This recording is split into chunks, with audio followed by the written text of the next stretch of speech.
Assalamualaikum warahmatullahi wabarakatuh. Selamat pagi semuanya, salam sejahtera untuk kita semuanya. Alhamdulillahirrahmanirrahim, puji syukur kita panjatkan kepada Allah Subhanahu wa Ta'ala, karena berkat beliaulah kita dapat berkumpul di kelas ini dalam keadaan sehat walafiat, meskipun masih secara daring. Salawat beserta salam terucap pula kita hadiahkan kepada Nabi junjungan alam, yakni Nabi besar Muhammad Sallallahu Alaihi Wasallam, dengan ucapan Allahumma sholli ala Sayyidina Muhammad wa ala ali Sayyidina Muhammad. Yang saya hormati Ibu Inalda Yulita selaku dosen pengampu pada mata kuliah Telaah Kurikulum Kimia Sekolah, dan teman-teman yang saya banggai. Sebelumnya perkenalkan, nama saya Fitri Marsyanda. Di sini saya bertugas sebagai moderator yang akan memimpinnya jalan penyampaian materi pada kali ini. Adapun materi yang akan kami bahas pada kali ini yaitu mengenai landasan pengembangan kurikulum. Sebelumnya, izinkan saya memperkenalkan anggota kelompok kami. Yang pertama ada Aita Isfadilah, yang kedua ada Debbie Yulia Ramadhani Aini, yang ketiga ada Eka, kemudian ada Raifi Revani, dan yang terakhir ada saya sendiri. Baik, langsung saja kita masuki pada rangkaian penyampaian materi yang akan disampaikan oleh rekan-rekan kami. Kepada teman-teman, saya persilakan. Baik, terima kasih moderator. Di sini saya akan menjelaskan landasan pengembangan kurikulum.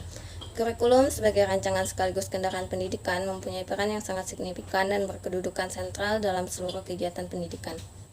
Penyusunan kurikulum membutuhkan landasan-landasan yang kuat yang didasarkan oleh hasil-hasil pemikiran dan penelitian yang mendalam dan sesuai dengan tantangan zaman.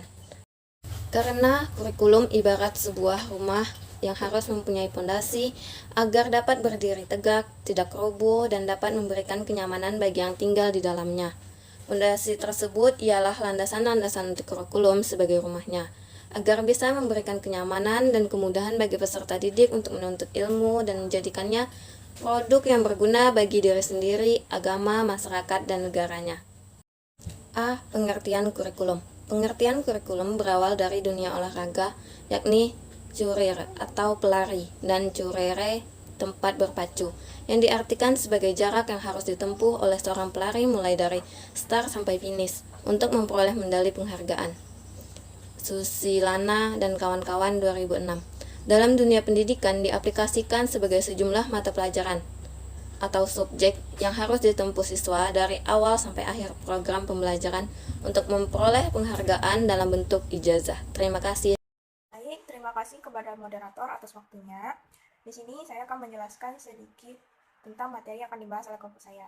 Suatu kurikulum dapat juga menunjuk pada suatu dokumen yang berisi rumusan tentang tujuan, bahan ajar, kegiatan belajar mengajar, jadwal, dan evaluasi.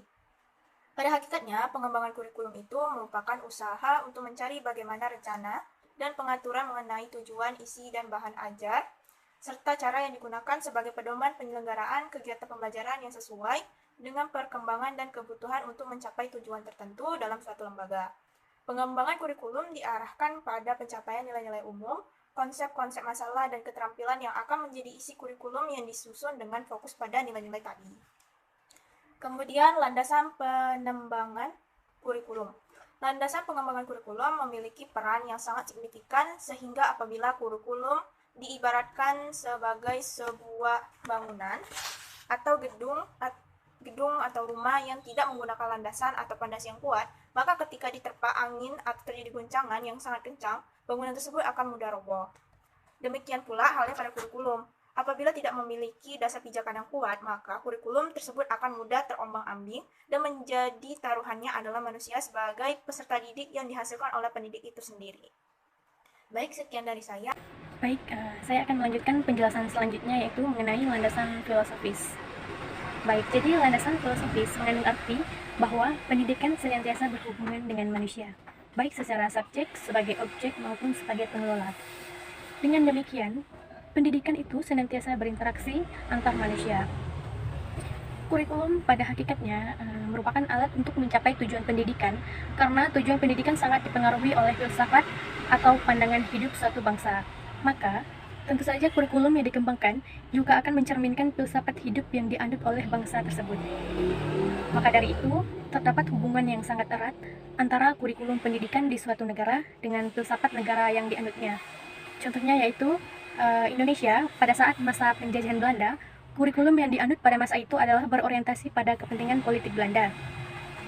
Dengan demikian, pada saat negara kita dijajah oleh Jepang, maka orientasi kurikulum berpindah disesuaikan dengan kepentingan dan sistem nilai negara Jepang. Setelah kemerdekaan, kurikulum pendidikan secara utuh menggunakan Pancasila sebagai dasar dan filsafat dalam pengembangannya. Pendidikan sebagai ilmu terapan tentu saja memerlukan ilmu-ilmu lain sebagai penunjang. Dalam hal ini, filsafat memiliki keberadaan aliran-aliran filsafat dalam pengembangannya di kurikulum di Indonesia dan dapat digunakan sebagai acuan. Aliran-aliran tersebut dibagi atas dasar 5 aliran, yaitu yang pertama aliran progresivisme dan programatisme.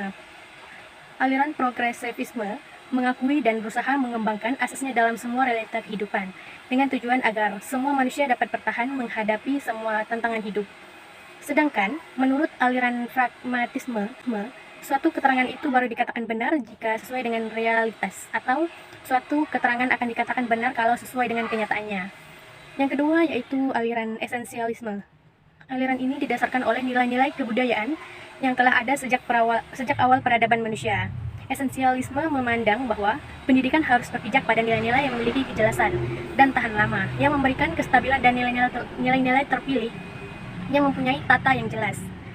Nilai-nilai yang dimaksud ialah yang berasal dari kebudayaan dan filsafat yang korelatif selama 4 abad belakangan. Yang ketiga yaitu aliran rekonstruksionisme.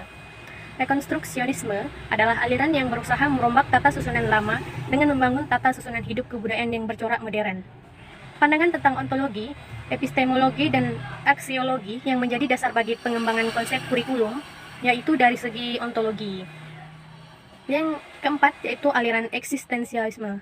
Eksistensialisme merupakan paham yang berpusat pada manusia, individu yang bertanggung jawab atas kemauannya, yang bersifat bebas ataupun kreatif.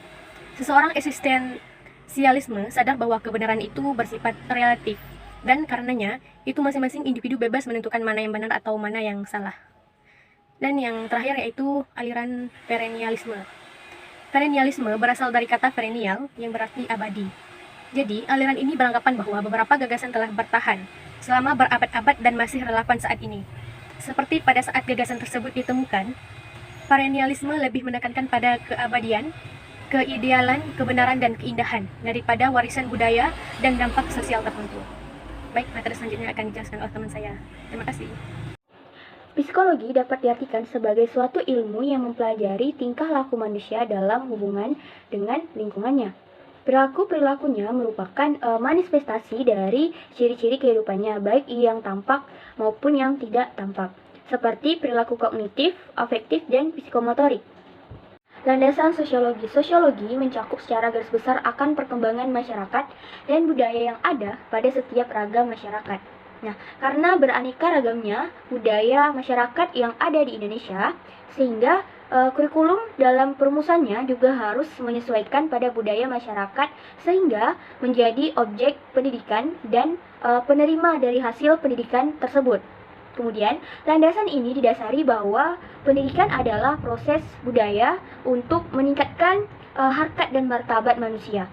Pendidikan adalah proses sosialisasi melalui interaksi insani menuju manusia yang berbudaya.